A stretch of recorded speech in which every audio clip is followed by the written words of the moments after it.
Well, hello. My name is George Martinez.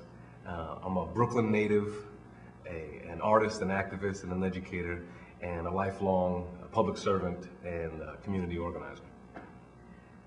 Can you explain a little bit your connection to Brooklyn politics and why you thought it was important to get your word out this way?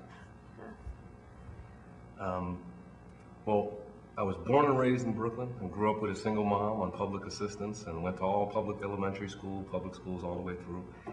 And I just actually grew up in a place where there's so much aggression that you have to use it either positively or negatively. And I first got involved in politics because I was sick and tired of being sick and tired. And I thought it was important that we just start pushing the boundaries of what's possible, pushing the people who are in positions of power to see what they'll do or what they won't do, and whether they'll improve our community to the standards that we need. And I got involved just because I come from those streets. Now, you were running for Congress this year. Can you tell us a little bit about that? Where were you running, and what prompted you to go for this particular political avenue when you have so much community service background?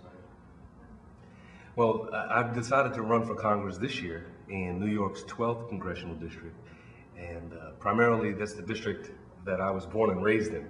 On one part of the district, it's a very big district. It covers lots of great communities, vibrant waterfront, and new emerging kind of arts vibes in the community. So that's, that was an honor because it's my community.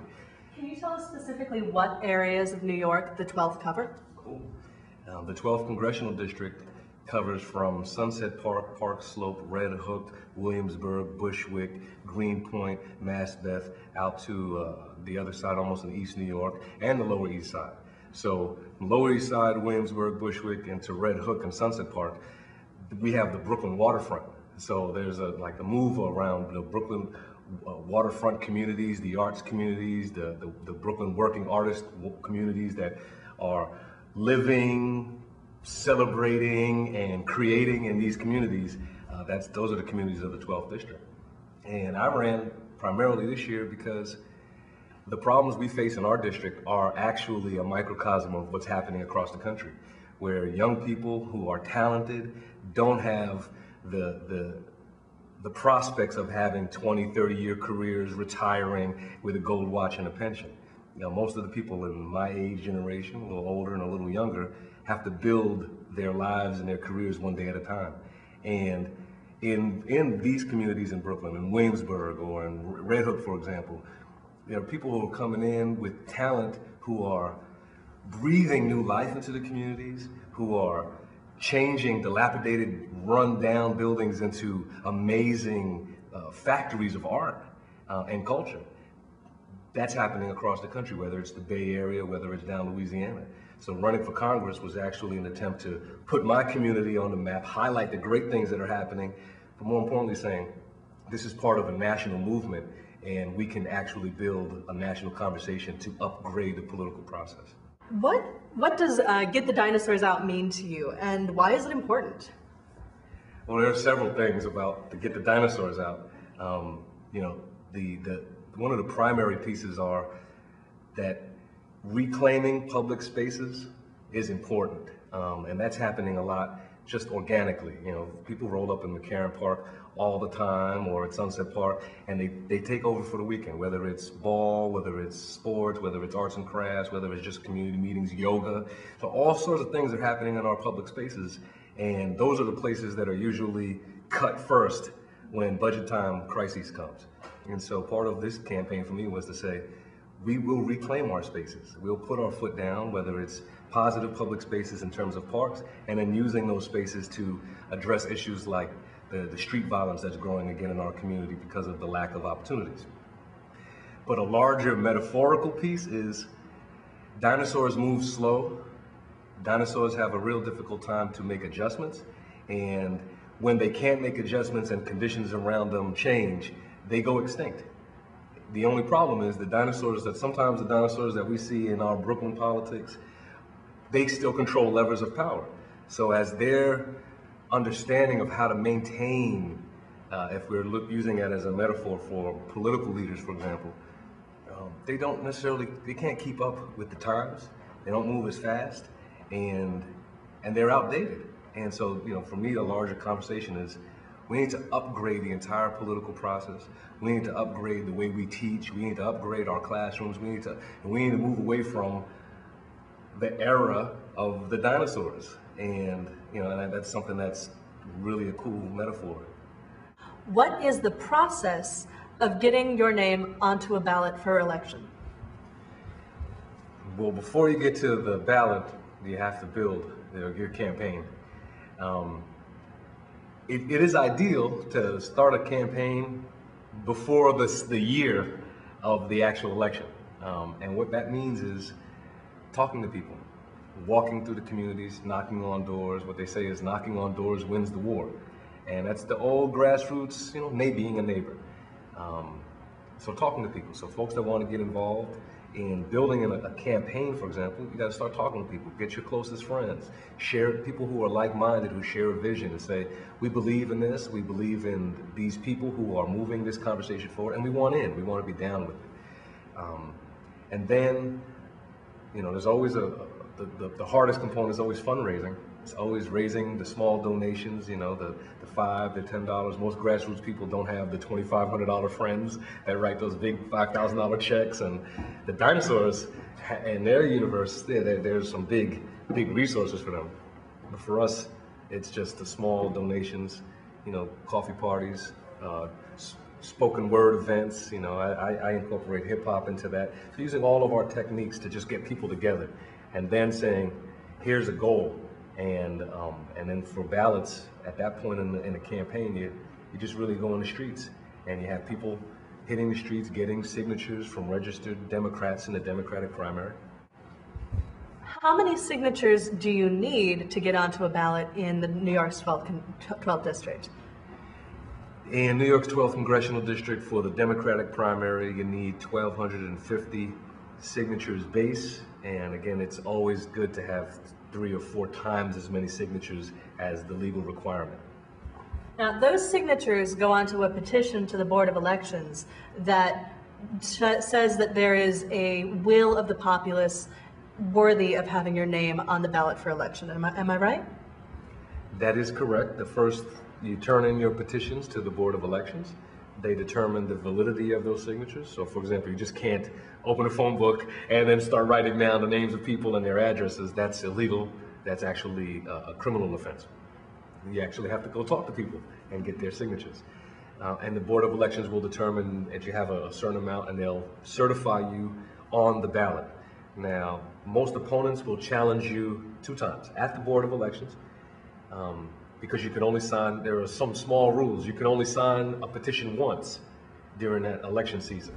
So if candidate X is running, and I'm running as well, and they have you sign, for example, and you sign for them, and then you also sign for me, they can challenge your signature on my petition, and then remove your signature from mine, reducing my number by 1.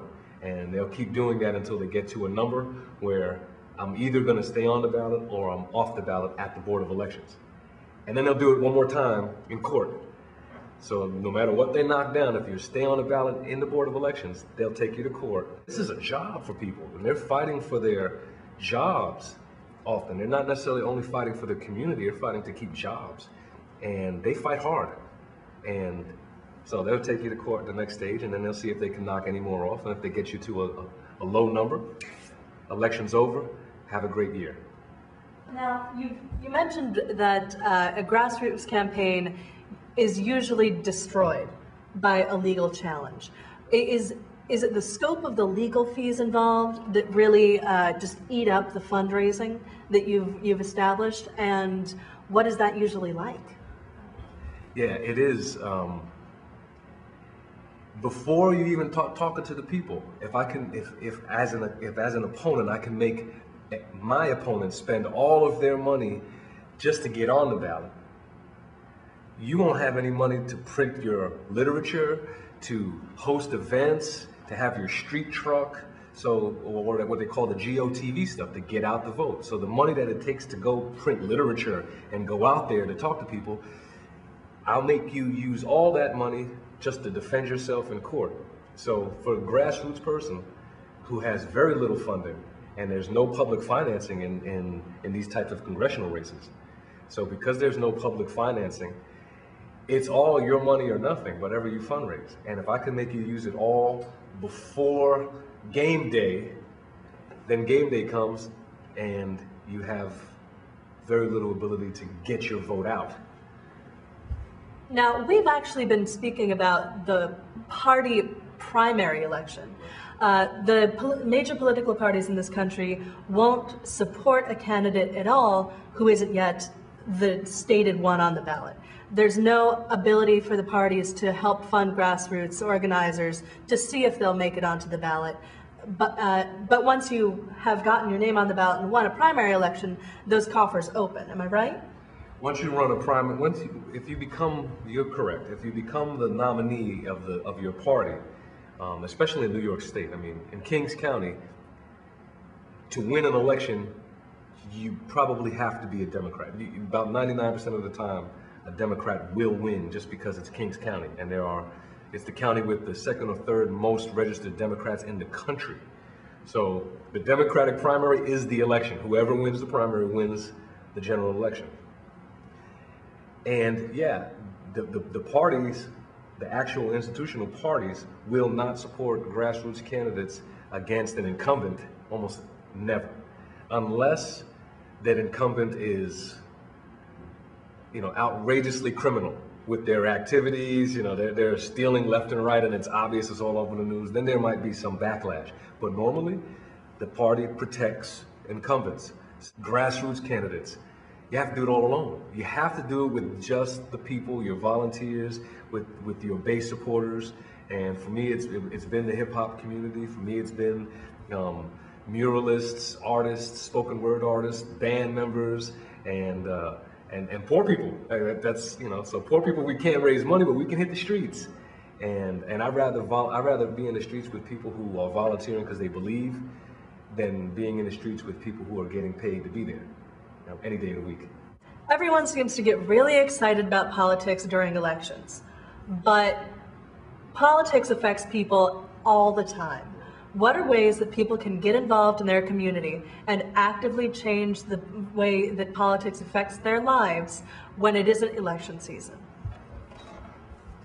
Let's even break it further. Most people get involved in presidential elections every 4 years, which is even worse, because there are always local races. Every 2 years there's local elections, and so there's always some sort of election that you can involve yourself with. But beyond elections, there's community boards, there's committees, there are organizational alliances and groups of neighbors that are tackling some of the problems that we all face, but it's about knowing how to link those together. So people can just get involved by going to community boards, listening, getting involved on a committee of a community board, getting involved with local nonprofit advocacy councils and youth councils, going to if you don't want to get involved in anything formal, and a lot of folks that I know, a lot of artists that I know, don't necessarily want to get involved in anything formal, then go to the park. Go to the park and show up with a bag of books and sit there and have a library in the park. If you can imagine how you can involve yourself in the community, you can make that happen. That's pretty cool, pretty fabulous, and I think that's how we know how to involve ourselves. So this is our model. Just go to the park and do it. And I want to see the parks reclaimed for educational purposes. And even if you don't want to be formal, just say I'll put my foot down, I'm committed, and I have talent, and I'll give it to the community. And you'll see the positive benefits, guaranteed. Now, if people want to get in touch with you directly and find a way through you to get involved, how would they do that? The two easiest ways for me are, I'm Googleable, so you can Google me and find out.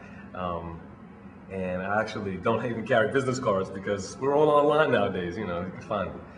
But I have a website, and it's called ourgeorge.org, our as in yours and mine, and George because, again, that's my name. It's pretty simple. So ourgeorge.org gives people an opportunity to find my existing website for the election season, but you can contact me through that website as well.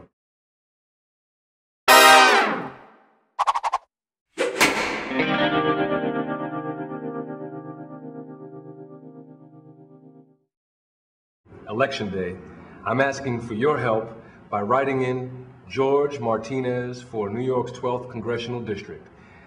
Together, we can get the dinosaurs out of Brooklyn.